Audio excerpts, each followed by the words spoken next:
ಹೆಬ್ಬಳಲು Shri Chikkamata YouTube channel ವೀಕ್ಷಕರಿಗೆ ನನ್ನ ಹೃತ್ಪೂರ್ವಕ ನಮಸ್ಕಾರಗಳು. ಸುಭಾಷಿತ. ಕಾಣದ ಕೈಗಳಿಂದ ಸಾವಿರಾರು ಕುತಂತ್ರಗಳು ನಡೆದರೇನಂತೆ, ಮೇಲೊಬ್ಬ ಎಲ್ಲವನ್ನೂ ನೋಡುತ್ತಿದ್ದಾನೆ, ನಿಮ್ಮ ಕಣ್ಣೀರಿನ ಎಲ್ಲ ಹನಿಗಳು ನ್ಯಾಯ ನೀಡಿಯೇ ನೀಡುತ್ತಾನೆ. ಗೊತ್ತಾಯ್ತಾ? ಯಾರೇ ಕುತಂತ್ರ ಮಾಡಲಿ, ಯಾರೇ ಮೋಸ ಮಾಡಲಿ, ಯಾರೇ ದುಷ್ಟರಾಗಲಿ, ಮೇಲೊಬ್ಬಿದ್ದೇ ಇರ್ತಾನೆ. ಗೊತ್ತಿರಲ್ಲ ಅಂತ ಮಾಡ್ತಾನೆ. ಬೆಕ್ಕು ಕಣ್ಣು ಮುಚ್ಕೊಂಡು ಹಾಲು ಕುಡಿದ್ರೆ ಗೊತ್ತಿರಲ್ಲ ಅಂತ ಅಂದ್ಕೊಂಡಿರ್ತಾರೆ. ಭಗವಂತನಿಗೆಲ್ಲ ಗೊತ್ತಿರುತ್ತೆ, ಅವನು ಒಳ್ಳೇದು ಮಾಡೇ ಮಾಡ್ತಾನೆ. ಇವತ್ತು ನಾವು ದಿನ ಪಂಚಾಂಗಕ್ಕಿಂತ ಮುಂಚೆ ಇವಾಗ ಪ್ರಶ್ನೆ ಮಾಡ್ತಾರೆ ನಮ್ಮ ಪ್ರಧಾನಮಂತ್ರಿ ಮೋದಿಯವರು. ಮೋದಿ ಯಾರು ಅಂತ ಪ್ರಶ್ನೆ ಮಾಡ್ತಾರೆ. ಗೊತ್ತಾಯ್ತಾ? ಯಾರು ಅವ್ರು ಪ್ರಶ್ನೆ ಮಾಡೋರು? ಗುಲಾಮರು, ಭ್ರಷ್ಟರು, ದೇಶಭ್ರಷ್ಟರು. ಗೊತ್ತಾಯ್ತಾ? ಮೋದಿ ಯಾರು ಅಂತ ಪ್ರಶ್ನೆ ಮಾಡೋರು ಗುಲಾಮರು, ದೇಶಭ್ರಷ್ಟರು. ಗೊತ್ತಾಯ್ತಾ? ಅವರು ಕಾಳಸಂತೆಕೋರರು. ಗೊತ್ತಾಯ್ತಾ? ಇವೆಲ್ಲರೂ ಮೋದಿ ಯಾರು ಅಂತ ಕ್ವಶನ್ ಮಾಡ್ತಾರೆ. ಅದಕ್ಕೆ ಹೇಳ್ತಾರೆ ಒಬ್ಬರು. ಗೊತ್ತಾಯ್ತಾ? ಉತ್ತರ ಹೇಳ್ತಾರೆ, ಆಯುರ್ವೇದ ಮತ್ತು ವೈದ್ಯಕೀಯ ವಿಜ್ಞಾನದಲ್ಲಿ ಜೇನುತುಪ್ಪವನ್ನು ಅಮೃತವೆಂದು ಪರಿಗಣಿಸಲಾಗುತ್ತದೆ. ಅಲ್ವಾ? ಜೇನುತುಪ್ಪ ಎಷ್ಟು ಸಿಹಿಯಾಗಿರುತ್ತೆ, ಅದು ಎಷ್ಟೆಲ್ಲ ಔಷಧಿಗೂ ಬರುತ್ತೆ ಅಲ್ವಾ? ಆದರೆ ಅಚ್ಚರಿಯ ಸಂಗತಿ ಏನೆಂದರೆ, ಅದೇ ಜೇನನ್ನು ಒಂದು ನಾಯಿ ನೆಕ್ಕಿದರೆ ಆ ನಾಯಿ ಸಾಯುತ್ತದೆ. ಅಂದರೆ ಮನುಷ್ಯರಿಗೆ ಅಮೃತವಾಗಿರುವ ಜೇನು ನಾಯಿಗೆ ವಿಷವಾಗಿದೆ. ಗೊತ್ತಾಯ್ತಾ? ಎಲ್ಲರಿಗೂ ಒಳ್ಳೆಯದಾಗಿದೆ, ಆದರೆ ಆ ನಾಯಿಗೆ ಮಾತ್ರ ಕೆಟ್ಟದ್ದು. ಆ ಮೋದಿ ಯಾರು ಅನ್ನೋರು ನಾಯಂತವರು. ಅರ್ಥ ಆಯ್ತಾ? ಇಲ್ಲೇ ತಿಳ್ಕೊಡಿ. ಅವರು ಅಂಥವ್ರು ಸಾಯ್ತಾರಷ್ಟೇನೇ, ಬೇರೆಯವರು ಅಲ್ಲ. ಮೋದಿಯಿಂದ ಯಾರು ಅಂತ ಪ್ರಶ್ನೆ. ಆಯುರ್ವೇದ ಮತ್ತು ವೈದ್ಯಕೀಯ ವಿಜ್ಞಾನವನ್ನು ಶುದ್ಧ ದೇಸಿ ಹಸುವಿನ ತುಪ್ಪವನ್ನು ಔಷಧೀಯ ಗುಣಗಳ ಉಗ್ರಾಣವೆಂದು ಪರಿಗಣಿಸಲಾಗುತ್ತದೆ.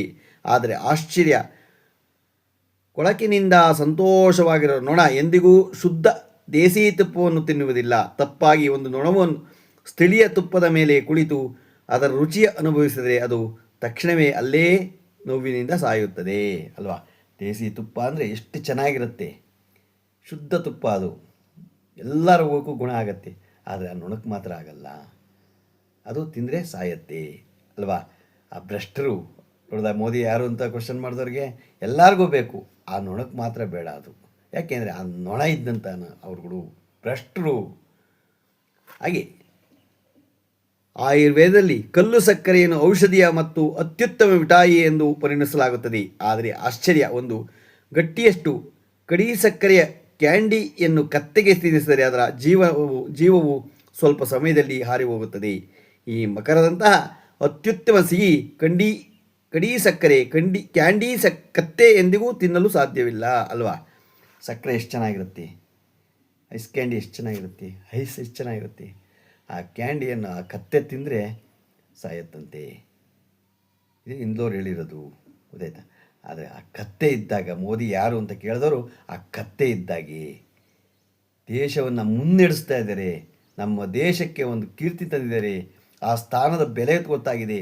ಎಲ್ಲ ದೇಶದವರು ಹೊಗಳ್ತಾ ಇದ್ದಾರೆ ನಮ್ಮ ಪ್ರಧಾನಿ ಮೋದಿಯವ್ರನ್ನ. ಅಂಥವ್ರು ಮೋದಿ ಯಾರು ಅಂತ ಕ್ವಶನ್ ಮಾಡ್ತಾರಲ್ಲ, ಆಗ್ಬೋದಾ? ತಿಳ್ಕೊಳ್ಳಿ ನೀವೇನೇನೆ. ಬೇವಿನ ಮರದಲ್ಲಿ ಆಗುವ ಬೇವಿನಕಾಯಿ ನಿಂಬೋಲಿ ಬಲಿತು ಮಾಗಿದಾಗ ಅನೇಕ ರೋಗಗಳನ್ನು ಸೋಲಿಸುವ ಔಷಧಿ ಗುಣವುಳ್ಳ ಹೊಂದಿರುತ್ತದೆ. ಆಯುರ್ವೇದವು ಇದನ್ನು ಅತ್ಯುತ್ತಮ ಔಷಧಿ ಎಂದು ಪರಿಗಣಿಸಲಾಗಿದೆ. ಆದರೆ ಅದೇ ಬೇವಿನ ಮರದ ಮೇಲೆ ಹಗಲಿರುಳು ವಾಸಿಸುವ ಕಾಗೆ ನಿಂಬೋಲಿಯನ್ನು ತಿಂದರೆ ಆ ಕಾಗೆಯು ಸಾವು ಖಚಿತ. ನೋಡಿ, ಆ ಬೇವಿಂದು ಎಷ್ಟು ಒಳ್ಳೆಯದು. ಆಯುರ್ವೇದದಲ್ಲಿ ಹೇಳುತ್ತೆ, ಎಲ್ಲದಕ್ಕೂ ಔಷಧಿಗೂ ಬರುತ್ತದು. ಆದರೆ ಆ ಕಾಗೆ ತಿಂದರೆ ಅದನ್ನು ಸಾಯತ್ತೆ. ಗೊತ್ತಾಯ್ತಾ? ಅದಕ್ಕೂ ಹೋಲ್ಸೋದು ಬೇಡ ಇವ್ರನ್ನ, ಮೋದಿ ಯಾರು ಅಂದ್ರದು. ಪಾಪ ಅದು ಒಳ್ಳೆಯದೇ ಕಾಗೆ ಅಂದರೆ. ಗೊತ್ತಾಯ್ತಾ? ಅದಕ್ಕೂ ಹೋಲಿಸ್ಬಾರ್ದು ಅದಕ್ಕೆ, ಪಾಪ ಅದು ಪಕ್ಷಿ. ಹಾಗೆ ಅಂಥ ಜನ, ಕೆಟ್ಟ ಜನ ಅವರು, ಮೋದಿ ಯಾರು ಅಂತ ಕೇಳೋರು. ಈ ಭೂಮಿಯಲ್ಲಿ ಇಂತಹ ಅನೇಕ ವಿಷಯಗಳಿವೆ, ಅವು ನಮಗೆ ಅಮೃತದಂತೆ ಪ್ರಯೋಜನವಾಗಿ ಔಷಧಿಗೆಯ.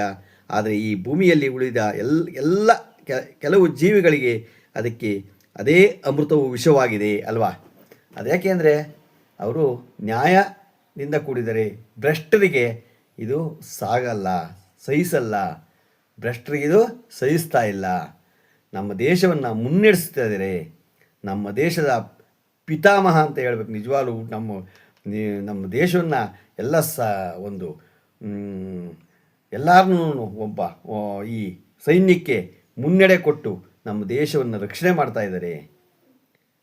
ಮೋದಿ ಅದೇ ಪ್ರಬಲ ಅಮೃತ ಔಷಧಿ. ಆದರೆ ನಾಯಿಗಳಿಗೆ ಭಯೋತ್ಪಾದನೆ, ದಂಗೆಕೋರರು, ನೊಣಗಳು, ದೇಶದ್ರೋಹಿ ಕೊಳಕರು, ಕತ್ತೆಗಳು, ಎಡಪಂಥೀಯ ಚಿಂತನೆಯುಳ್ಳ ರಾಜಕೀಯ ಮೂರ್ಖರು ಮತ್ತು ಕಾಗೆಗಳಿಗೆ ಸ್ವಾರ್ಥ ಕಪಟ ಮಾಧ್ಯಮ ಇತ್ಯಾದಿ ವಿಷವಿದ್ದಂತೆ. ಅದಕ್ಕಾಗಿ ಅವರಿಗೆ ಈ ಮೋದಿ ಎಂದರೆ ಭಯಂಕರ ಭಯ. ಗೊತ್ತಾಯ್ತಾ? ಹೀಗೆ ನಾವು ತಿಳ್ಕೋಬೇಕು. ಇದನ್ನು ನಾವು ತಿಳ್ಕೊಂಡಾಗ ಮೋದಿ ಯಾರು ಅಂತ ನಾವು ಕ್ವಶನ್ ಮಾಡಲ್ಲ. ನಾವು ಅರ್ಥಕೊಂಡಾಗ ಭ್ರಷ್ಟರು ಇದ್ದಾರೆ, ಪತ್ರಿಕೆಯವರು, ಒಳ್ಳೆ ಪತ್ರಿಕೆಯವರು, ಕೆಲವು ಪತ್ರಿಕೆಯವರು ಅದಕ್ಕೆ ಮೋದಿ ಯಾರು ಅಂತ ಕ್ವಶನ್ ಮಾಡ್ತಾರೆ ಅಲ್ವಾ. ಒಳ್ಳೆಯದಿದ್ದಾರೆ ಇದ್ದಾರೆ, ಈ ವಾಹಿನಿಗಳು ಒಳ್ಳೊಳ್ಳೆ ಹೊಗಳ್ತಾರೆ, ಯಾರು ಅಂತ ಹೊಗಳ್ತಾರೆ ಇದೆ. ಅದು ಕೆಲವು ಮಾತ್ರ, ಎಲ್ಲರೂ ಅಲ್ಲ. ಈ ಜನಕ್ಕೆ ಅರ್ಥಕೋಬೇಕು, ನಮ್ಮ ದೇಶವನ್ನು ಮುನ್ನಡೆಸ್ಬೇಕು ಅಷ್ಟೇ. ಪಟ್ಟು ನಮ್ಮ ದೇಶ ಅಂದ್ರೇನು, ನಮ್ಮ ರಾಜ್ಯ ಅಂದ್ರೇನು, ನಮ್ಮ ಪ್ರಪಂಚ ಅಂದ್ರೇನು ತಿಳ್ಕೋಬೇಕಷ್ಟೇ ಅವರುಗಳು. ನಮ್ಮ ದೇಶದ ಹಿತವನ್ನು ಕಾಯುತ್ತಿರುವ ಮೋದಿಯವರಿಗೆ ಯಾವಾಗಲೂ ನಾವು ಚಿರಋಣಿಯಾಗಿರೋಣ. ನಮ್ಮ ದೇಶ ಅವರಿಗೆ ನಿಜವಾಗ್ಲೂ ಎಷ್ಟು ಕೃತಜ್ಞತೆ ಸಲ್ಲಿಸಿದ್ರೂ ಆಗಲ್ಲ. ನಮ್ಮ ದೇಶವನ್ನು ಮುನ್ನಡೆಸ್ತಾ ಇದ್ದಾರೆ. ಈಗ ದಿನಪಂಚಾಂಗವನ್ನು ತಿಳ್ಕೊಳ್ಳೋಣ. ದಿನಾಂಕ 28/3/2026 ಶನಿವಾರ, ಶ್ರೀ ಪರಾಭವ ನಾಮ ಸಂವತ್ಸರ, ಉತ್ತರಾಯಣ, ಚೈತ್ರ ಮಾಸ, ವಸಂತ ಋತು, ಶುಕ್ಲಪಕ್ಷ, ತಿಥಿ ದಶಮಿ, ಹಗಲು 10:22, ನಕ್ಷತ್ರ ಪುಷ್ಯ, ಹಗಲು 4:21, ಮಳೆ ಉತ್ತರಾಭಾದ್ರ 4ನೇ ಪಾದ, ರಾಹುಕಾಲ 9:26ರಿಂದ 10:57, ಗುಳಿಕ ಕಾಲ 6:22ರಿಂದ 7:54, ಯಮಗಂಡ ಕಾಲ 2ರಿಂದ 3:32. ಇವತ್ತು ಯಾರು ಹುಟ್ಟುಹಬ್ಬ ಆಚರಣೆ ಮಾಡ್ಕೊತಿದ್ರು, ಮದುವೆಯಾದ ದಂಪತಿಗಳು ವಾರ್ಷಿಕೋತ್ಸವ ಆಚರಣೆ ಮಾಡ್ಕೊತಿರೋದು ನಮ್ಮ ಹೆಬ್ಬಳದು ಶ್ರೀ ಚಿಕ್ಕಮಾತಾ ಯೂಟ್ಯೂಬ್ ಚಾನಲ್ ಕಡೆಯಿಂದ ಶುಭಕಾಮನೆಗಳನ್ನು ತಿಳಿಸ್ತೀವಿ. ನಮ್ಮ ಹೆಬ್ಬಳದು ಶ್ರೀ ಚಿಕ್ಕಮಾತಾ ಯೂಟ್ಯೂಬ್ ಚಾನಲ್ ಯಾರು ಸಬ್ಸ್ಕ್ರೈಬ್ ಆಗೋದು ಮಾಡಿ ಸಬ್ಸ್ಕ್ರೈಬ್ ಆಗಿ ಲೈಕ್ ಕೊಡಿ. ಇದು ನಿಮ್ಮದೇ ಚಾನಲ್ ಆಗಿರೋದ್ರಿಂದ ನಮ್ಮ ಲಿಂಕನ್ನು ಬೇರೆ ಫಾಲೋ ಮಾಡಿ. ನಮಸ್ಕಾರಗಳು.